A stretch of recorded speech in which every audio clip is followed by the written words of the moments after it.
भूमाफियाओं ने नहर की जगह बना ली कॉलोनियां, अधिकारियों को कानो कान खैर खबर तक नहीं। सवाल, आखिर कहां है सीएम मोहन यादव के निर्देश?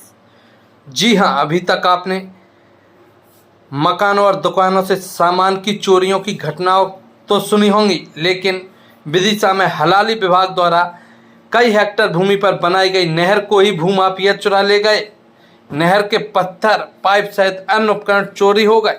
हलाली विभाग ने प्रशासन को पत्र लिखा है, जिस पर तहसील जांच कर रहे हैं। दरअसल सम्राट अशोक सागर संभाग क्रमांक 2 के अंतर्गत विदिशा, दौलतपुर और मदन खेड़ा के लिए नहर डाली गई थी, जिसका नाम विदिशा उद्वन सिंचाई योजना रखा गया था। अनुविभागीय अधिकारी के माध्यम से भू अर्जन की प्रक्रिया कराई गई थी, जिसमें 1 दर्जन किसानों की भूमि लेकर सिंचाई के लिए विधिवत योजना बनाकर नहर डाली गई थी। समय के साथ विभाग ने उक्त नहर को बंद कर दिया, लेकिन उस नहर की सरकारी भूमि पर इन दिनों कॉलोनाइजर और स्थानीय लोगों ने अतिक्रमण कर लिया है। वहीं कलेक्टर मामले के अभी संज्ञान में आने की बात कहते नजर आ रहे हैं। अब देखना होगा कि बेशकीमती शासकीय भूमि को इस तरह खुर्द-बुर्द किए जाने का मामला दिखाए जाने के बाद अधिकारी कितने गंभीरता से इस पूरे मामले को लेते हैं और शासकीय नहर की जगह को भूमाफियाओं से कब मुक्त कराते हैं। मेरा नाम महेंद्र जैन, वीजा ईदगाह लिफ्ट पे मैं रहा हूँ। क्वार्टर में रहता था। वर्तमान में जो नहर पूरी किसानों ने पूरी रोड बना ली है, रास्ता बना ली पूरी, जहाँ से ईदगाह से लेके पटेल तक वहाँ तक पानी जाता था। इधर से ईदगाह क्वार्टर से शास्त्री नगर और ये रोड क्रॉस करके पूरे फार्म हाउस तक पानी जाता था। अब इधर दत्ता बाबू किसान है, उधर बिट्ठल है, बिट्ठल लेके वहाँ तक चले गए, पूरे बिट्ठल ही बिट्ठल है। कॉलोनी में नहर क्या है, पाइप गया था एक बड़ा वाला, तो ये 6 फुट तो पानी वहाँ तक गया था, नदी तक। लिफ्ट बनी है, अभी भी हुआ है, वहाँ तक लिफ्ट अंडरग्राउंड पाइप था। ऊपर पाइप से पानी आता था, जो क्वार्टर के बिल्कुल बगल में एक वो बना था कुआ, उसमें पानी आता था। उस पानी से लिफ्ट हो गई इधर और इधर जाता था। नहर भूमि साफ की थी ना उस टाइम तो, लेकिन किसान खेती करता था, पानी देता था। ये लिफ्ट बनी है करीब 76 में, चलिए तुम्हारे 96 95 तक, उसके बाद बंद हो गई। उसके बाद ऐसे ही पड़ी रही। फिर अभी 4-5 साल से ये कॉलोनी का घटना हुआ, बिट्ठल ने कॉलोनी काटी तो बिट्ठल ने सबसे पहले बंद किया नहर को। फिर उन्होंने देख देख के उन्होंने फिर आखिरी में बिट्ठल ने, शासकीय है भूमि तो होना चाहिए भाई, क्यों ऐसा करा? या तो उसको सारगी है रोड बनता। अभी आपके माध्यम से मुझे इसकी जानकारी प्राप्त हो रही है। मैं इसको तुरंत ही हमारे राजस्व के अमले को भेजता हूँ मौके पर, वो उसका परीक्षण कर ले, और यदि कोई वो शासकीय भूमि है और उस पर कोई अगर अवैध अतिक्रमण हो रहा है या अनधिकृत निर्माण हो रहा है तो उस पर तुरंत हम त्वरित कार्रवाई करेंगे। हम दिशा में सभी जो अवैध कॉलोनियाँ हैं, हमारी जितनी भी नगर निकाय हैं, न केवल दिशा बल्कि सूरज, पुरवाई और बाकी जो भी कस्बे हैं, इन सभी कस्बों में जो भी अवैध कॉलोनियाँ हैं उन सबका हम सर्वे करेंगे और सर्वे करके शासन के अनुसार हम सब कॉलोनाइजर्स को करेंगे। विदिशा उद्वन योजना के नाम से भी इसकी जानकारी मुझे मिली है, और अभी आज की स्थिति में धरातल पे वहाँ पर कोई पाइपलाइन और उद्वन की कोई मोटर पंप और ट्रांसफार्मर कुछ भी नहीं है।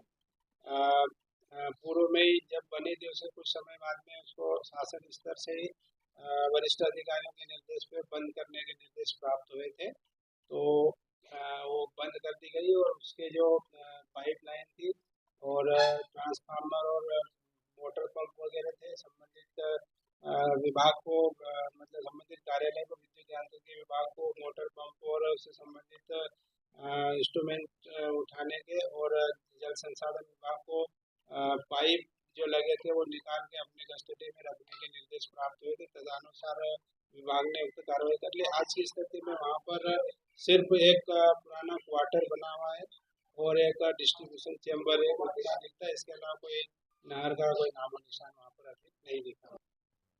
उक्त जमीन पे जब काम शुरू किया होगा तो बगैर मुआवजे का कोई भी किसान कार्य प्रारंभ नहीं करने देता है, तो उसका मुआवजा दिया गया। मतलब उस समय प्राइवेट थी तो विभाग ने अपने प्रयोजन के लिए उनसे मुआवजा किया, उसका मुआवजा दिया, वो शासकीय जमीन हो गई।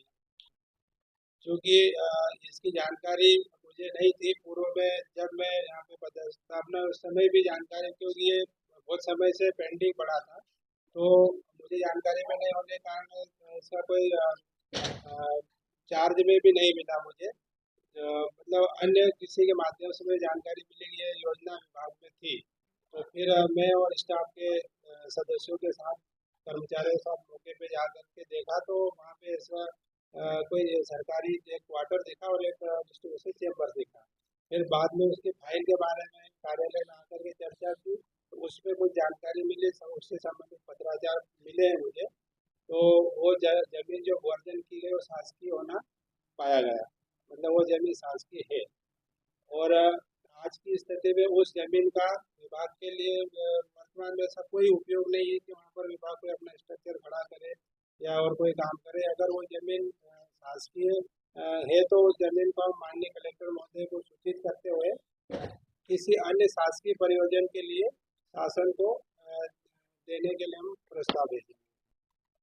हाँ, कुछ एक पत्र प्राप्त हुआ मुझे, जिसमें मुख्य अभियंता महोदय द्वारा माननीय कलेक्टर महोदय को लिखा गया है। इसमें ये लिखा गया है कि उक्त जमीन जो शासकीय काम के लिए अधिकृत की गई थी, जिससे शासन के नाम दर्ज करने हेतु निवेदन किया गया था। अब अगली एक्टिविटी ये रहेगी कि उस जमीन का सही जानकारी के लिए हमने हमारे कार्यालय के अंतर्गत सब डिवीजन है, उस अनुभागीय अधिकारी को उक्त जानकारी प्राप्त करने के लिए निर्देशित किया है। उनके द्वारा लोकल विदिशा तहसील में आवेदन दिया गया है कि हमको उक्त जमीन की वर्तमान स्थिति से अवगत कराएं कि ये जमीन विभाग के नाम पे है, किसके नाम पे दर्ज है। इस तरह की जानकारी प्राप्त करने के लिए पत्र लिखा हुआ है।